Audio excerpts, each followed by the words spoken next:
कायाकल्प क्या होता है और इसे कैसे करते हैं? क्या वाकई में ऐसा किया जा सकता है और किस प्रकार से इसे प्रयोग करना चाहिए और यह कितना वैज्ञानिक है? आइए हम आज के इस वीडियो में जानेंगे। दोस्तों, काया का अर्थ है शरीर और कल्प का अर्थ है अनंत काल। अनंत काल यानी लंबा समय। यह दोनों शब्द से मिलकर बना है कायाकल्प। कायाकल्प का शाब्दिक अर्थ हुआ ऐसा शरीर जो लंबे समय तक साथ दे। कायाकल्प एक आयुर्वेदिक उपचार विधि होती है। इसमें 50 साल उम्र से ऊपर के व्यक्ति इस विधि का प्रयोग कर सकते हैं। इस विधि के द्वारा व्यक्ति की उम्र 10 से 20 साल कम हो जाती है। अलग अलग लोगों पर इसका अलग अलग असर कम या ज़्यादा हो सकता है। किडनी के पेशेंट इस विधि का प्रयोग नहीं कर सकते हैं। कायाकल्प हमारे आयुर्वेद में बहुत प्राचीन विधि है, जिसे एक गुप्त विधि भी समझा जाता है और आज भी इंटरनेट पर इस विधि के बारे में ज़्यादा जानकारी नहीं मिलेगी। आपको एक विशेष विधि के बारे में बता रहा हूँ, तो इसके लिए एक लाइक तो बनता है। इसकी प्रयोग विधि कुछ इस प्रकार है। इसमें जिस इंसान पर यह उपचार किया जाता है उस व्यक्ति को एक कुटिया में या एक रूम में रखा जाता है।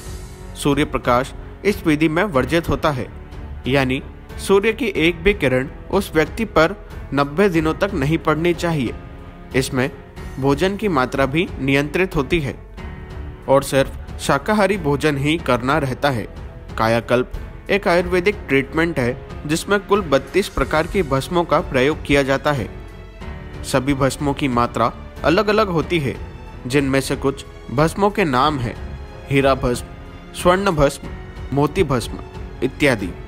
और इन सभी भस्मों को सही मात्रा में मिलाकर एक चूर्ण या पाउडर तैयार किया जाता है और रोज सुबह और शाम खाली पेट शहद से लिया जाता है। भस्म कैसे बनती है उस वीडियो की लिंक मैं नीचे डिस्क्रिप्शन में दे दूंगा, जिसमें बाबा रामदेव ने भस्म निर्माण की संपूर्ण विधि बताई है। मैं जब नर्मदा किनारे अपने गुरु के आश्रम में जाकर रहता था तो वहां पता चला था कि एक आयुर्वेदिक के बहुत प्रसिद्ध गुरु का आश्रम पास में ही है और वो साल में सिर्फ 1 महीने ही आश्रम में आते हैं और उनकी उम्र 104 साल है और फिर भी वो बहुत आराम से चल फिर सकते हैं। गांव के एक बुजुर्ग जसवंत काका ने बताया कि जब वो बच्चे थे तब से उन्हें देखते आ रहे हैं। फिर मैंने सोचा कि जब जसवंत काका की उम्र 65 से 70 साल है तो वह महात्मा की उम्र कितनी होगी।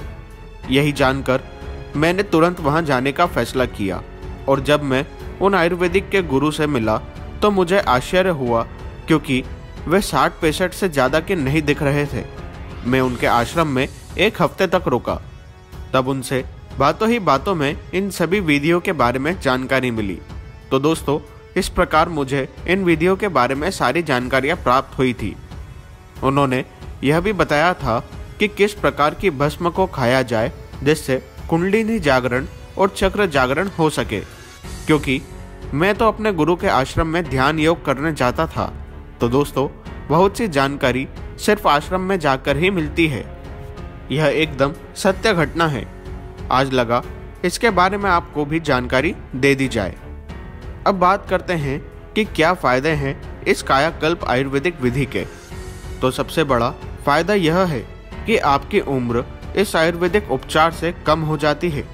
कुछ लोग इसे उम्र घटाने वाली विधि भी समझते हैं, लेकिन सच यह है कि आपके शरीर के सभी अंग को एनर्जी या ऊर्जा मिल जाती है, जिसके कारण उसकी कार्य क्षमता बढ़ जाती है।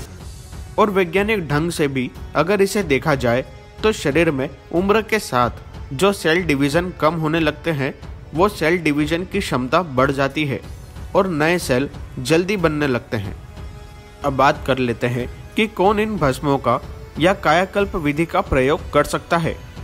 तो मैं आपको बताना चाहूँगा कि इसे कोई भी इंसान कर सकता है और जो भी इस विधि का प्रयोग करते हैं उन्हें सूर्य प्रकाश में जाना वर्जित होता है। इसलिए अच्छा ही होगा कि आप इस विधि को किसी आश्रम में जाकर ही करें, यही बेहतर होगा। तो दोस्तों, अगर आपको मेरी दी गई जानकारी पसंद आई है तो इस वीडियो को लाइक ज़रूर करिएगा। साथ ही अगर आप इस विधि के बारे में अधिक जानकारी चाहते हैं तो आप मुझे कमेंट कर सकते हैं। मुझे आपको इसके बारे में अधिक जानकारी देने में खुशी होगी। और यदि आप इस चैनल पर नए आए हैं या इस प्रकार के वीडियो और देखना चाहते हैं तो हमारे चैनल वैदिक साइंस को सब्सक्राइब जरूर करें। धन्यवाद।